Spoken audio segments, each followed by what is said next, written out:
62 ದಿವಸದಿಂದ ಬಂದಾಗಿರ್ತಕ್ಕಂಥ ಈ ರಸ್ತೆ ಇವತ್ತು ಅಧಿಕೃತವಾಗಿ ಸಾಮಾನ್ಯ ವಾಹನಗಳಿಗೆ ತೆರೆಯುವಂಥ ಕೆಲಸ ಇವತ್ತು ಆಗ್ತದೆ. ಜಿಲ್ಲಾಧಿಕಾರಿಗಳು ಅವತ್ತೇನು ಆರ್ಡರ್ ಮಾಡಿದ್ರು ನಿಲ್ಲಿಸಬೇಕು ಅಂತ ಹೇಳಿ ಅವರ ಆರ್ಡ್ರನ್ನ ರದ್ದು ಮಾಡಿ ಇವತ್ತು ನಮ್ಮ ಕೈ ಕೊಟ್ಟಿದ್ದಾರೆ. ಆದ್ದರಿಂದ ಈ ಕೆಲಸ ಆಗಿದೆ.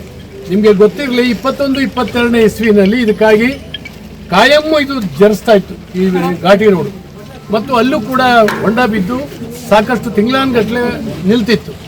ಬಹಳ ಹೆವಿ ವೆಹಿಕಲ್ ಇರುವಂಥ ಎರಡೂ ಜಿಲ್ಲೆಯ ಒಟ್ಟುಗೂಡಿಸುವಂಥ ಒಂದು ಘಾಟಿ ರೋಡು ಇದೇ ಆಗಿದ್ದರಿಂದ ಇದು ಬಹಳ ಮಹತ್ವದ್ದು ಅಂತೇಳಿ ಹೇಳಿ ವಿಶೇಷವಾಗಿ ಯೋಚನೆ ಮಾಡಿ ಆ ಕಡೆ ಕಾಂಕ್ರೀಟ್ ರೋಡಿಗೆ ಸುಮಾರು 14 ಕೋಟಿ ರೂಪಾಯಿಗಳನ್ನ ವೆಚ್ಚ ಮಾಡಿದ್ದೇವೆ.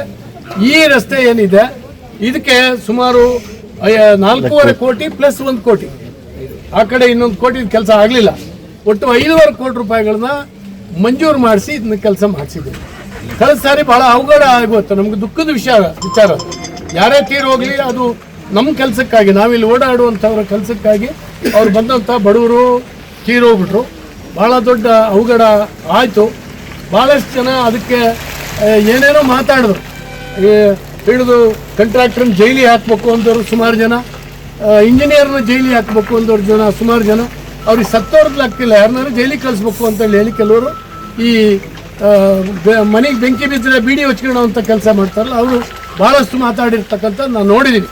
ಯಾಕೆಂದ್ರೆ ಒಬ್ಬ ಶಾಸಕ ಆಗಿ ಈ ಕಾಮಗಾರಿಯನ್ನು ಮಂಜೂರು ಮಾಡಿಸಿದ್ದು ಜನಕ್ಕಾಗಿ. ಇದು ಅವ್ಯಾಹತವಾಗಿ ಮೂವ್ ಆಗಬೇಕು, 24x7 ಇಲ್ಲಿ ವಾಹನಗಳು ತಿರುಗಾಡಬೇಕು ಅನ್ನುವಂಥ ಒಂದು ಸದುದ್ದೇಶದಿಂದ ಇದನ್ನು ಮಂಜೂರು ಮಾಡಿಸಿರ್ತಕ್ಕಂಥದ್ದು. ಏನಂದರೆ ಅಲ್ಲಿ ಮಣ್ಣು ಕಟ್ ಮಾಡಿದ್ರು, ಅಷ್ಟೊತ್ತಿಗೆ ಫಾರೆಸ್ಟ್ನವರು ಬಿಡಲಿಲ್ಲ. ಬಹುಶಃ ಇನ್ನೂ FIR ಹಾಕಿದ್ದಾರೆ, ಕಾಂಟ್ರಾಕ್ಟರ್ ಮೇಲೆ FIR ಹಾಕಿದ್ದಾರೆ, ನೀವು ಕೆಲಸ ಮಾಡಬಾರ್ದು ಅಂತ. ಇವರಿಗೆ ಹೇಳಿದ್ರು, ಇಂಜಿನಿಯರಿಗೆ ಹೇಳಿದ್ರು, ನೀನು ಇಲ್ಲಿ ಬಂದರೆ ನಿನ್ನ ಮೇಲೆ ಕೇಸ್ ಹಾಕ್ತೀವಿ. ಪಾಪ ಇಂಜಿನಿಯರ್ ಕೆಲಸ ಉಳಿಸ್ಕೊಳ್ಬೇಕಾಗಿತ್ತು. ಅವ್ರು ನಮ್ಮ ಹತ್ರ ಬಂದರು. ನಾವು 2-3 ತಿಂಗಳುಗಳ ಕಾಲ ಕಟ್ ಮಾಡಿದ ಹಂಗೆ ಇತ್ತು. 3 ತಿಂಗಳುಗಳ ಕಾಲ ಅಲ್ಲಿ ಕೈ ಹಾಕಕ್ಕೆ ಬಿಡಲಿಲ್ಲ ಫಾರೆಸ್ಟ್ ಡಿಪಾರ್ಟ್ಮೆಂಟ್ನವ್ರು.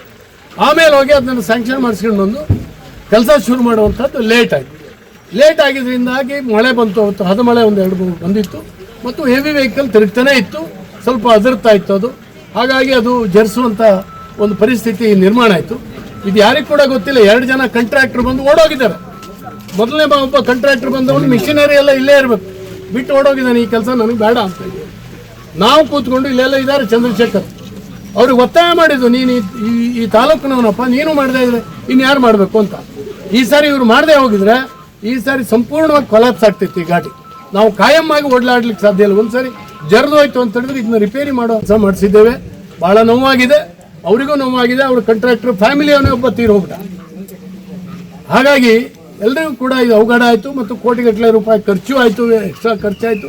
ಅವ್ರಿಗೆ ಕಂಪನ್ಸೇಷನ್ ಕೊಡುವಂಥ ಕೆಲಸ ಕಾಂಟ್ರಾಕ್ಟರ್ ಕೈಯಿಂದ ಹಾಕಿ ಕೊಟ್ಟರು.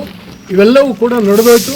ಒಂದು ಸಾರಿ ಮಂತ್ರಿಗಳು ಕೂಡ ಬಂದು ನೋಡಿದ್ರು. ನಾನು ಮೊನ್ನೆ ಮಂತ್ರಿಗಳು ಫೋನ್ ಮಾಡಿದ್ರು, ಜ್ಞಾನೇಂದ್ರ ಅವರೇ ಅದನ್ನೊಂದು ಇದು ಮಾಡಿಬಿಡೋಣ, ಕ್ಲಿಯರ್ ಮಾಡೋಣ, ಬೇಗ ಗಾಡಿಗಳನ್ನ ಬಿಡೋಣ, ಯಾಕಂದರೆ ಜನಕ್ಕೆ ತೊಂದರೆ ಆಗಿದೆ ಅಂತ ಹೇಳಿದರು. ನಾನು ಅದನ್ನೇ ಅವ್ರಿಗೆ ಹೇಳಿದೆ, ಮತ್ತು ಪದೇ ಫೋನ್ ಮಾಡ್ತಾಯಿದ್ದೆ, ಏನಾದ್ರು ಮಾಡಿ ಮುಗಿಸಿಯಪ್ಪ, ಮಳೆ ಶುರು ಆಗೋದ್ರೊಳಗಾಗಿ ಅಂತ. ಇವತ್ತು ಒಂದು ಹಂತಕ್ಕೆ ತಂದಿದ್ದಾರೆ. ನನಗೆ ಸಂತೋಷ ಆಗಿದೆ. ಈ ದೇವಿ ಹತ್ರ ಒಂದು ಮಂಗಳಾರತಿ ಮಾಡಿ ಪೂಜೆ ಮಾಡಿಸಿ ಬಂದೆ ನಾನು.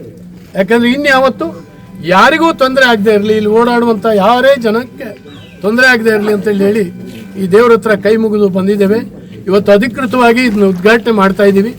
ಎಲ್ರಿಗೂ ಒಂದು ಶಾಂತಿ ನೆಮ್ಮದಿಯನ್ನು ಕೊಡಲಿ, ಭಾಳ ಹತ್ತಿರದಲ್ಲಿ ಹೋಗುವಂಥ ಒಂದು ಅವಕಾಶ ಇವತ್ತಿನಿಂದ ಸಿಗ್ತಾ ಇದೆ ನಮ್ಮೆಲ್ಲ ಜನರಿಗೂ ಅಂತೇಳಿ ಹೇಳಿ ನಾನು ಭಾವಿಸ್ತೇನೆ. ನೋಡಿ, ನಾವು RTO ಇದ್ದಾರೆ, AC ಅವರಿದ್ದಾರೆ, ಮತ್ತು ಎಲ್ಲ ಅಧಿಕಾರಿಗಳು ಇಲ್ಲಿದ್ದಾರೆ. ಹಾಗಾಗಿ ನಾವು ಈ ಕಾರ್ಗಳು ಪಾಸಾದ್ರ ಮೇಲೆ ಬಸ್ಸನ್ನು ಟ್ರಯಲ್ ರನ್ ಮಾಡಿ ಅದನ್ನು ಕೂಡ ಬಿಡಿಸುವಂಥ ವ್ಯವಸ್ಥೆಯನ್ನು ಇವತ್ತು ಮಾಡ್ತೇವೆ ಅನ್ನುವಂಥ ಮಾತನ್ನು ಈ ಸಂದರ್ಭದಲ್ಲಿ ಹೇಳ್ತಾ, ಎಲ್ರಿಗೂ ಶುಭವಾಗಲಿ, ಎಲ್ಲರಿಗೂ ಒಳ್ಳೆಯದಾಗಲಿ. ನನ್ನ ವಿನಂತಿ ಇಷ್ಟನೇ, ಯಾರು 3 ಜನ ಸತ್ತೋದ್ರು ಅವರ ಆತ್ಮಕ್ಕೆ ಒಂದು ಶಾಂತಿಯನ್ನು ಕೋರಿ 1 ನಿಮಿಷ ನಾವಿಲ್ಲಿ ನಂತವರೆಲ್ಲ ಒಂದು ಮೌನ ವ್ರತ ಬೇಗ ಪಾಸ್ ಆಯ್ತು.